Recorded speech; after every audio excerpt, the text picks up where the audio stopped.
আজকে আমরা রান্না করব একেবারে বাঙালিদের ভীষণ পছন্দের একটা জিনিস, চিংড়ি আলু পোস্ত। চলুন শুরু করা যাক। প্রথমেই আমি 5 টেবিল চামচ পোস্ত বেটে নিয়েছি এবং চিংড়িগুলোকে খুব ভালো করে ধুয়ে নুন আর হলুদ মাখিয়ে 10 মিনিটের জন্য রেখে দিচ্ছি। এরপর কড়াইতে সর্ষের তেল গরম করে হালকা করে ভেজে নেব চিংড়িগুলোকে। বেশি ভাজা যাবে না, নরম থেকে যেন মিষ্টি স্বাদটা থাকে।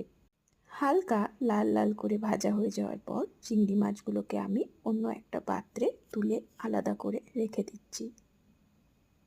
এরপর গরম তেলের ভেতরে কিছুটা কুচিয়ে রাখা পেঁয়াজ ভেজে নেব।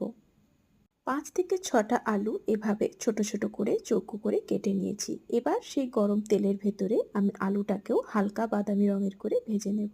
এরপর একে একে এর ভেতরে দিয়ে দেব নুন, হলুদ গুঁড়ো, লঙ্কা গুঁড়ো এবং বেটে রাখা পোস্ত। আপনারা চাইলে সামান্য পরিমাণ চিনিও দিতে পারেন। এরপর এর ভেতরে যোগ করে দেব ভেজে রাখা চিংড়ি মাছগুলোকে এবং 4 থেকে 5টা কাঁচা লঙ্কা।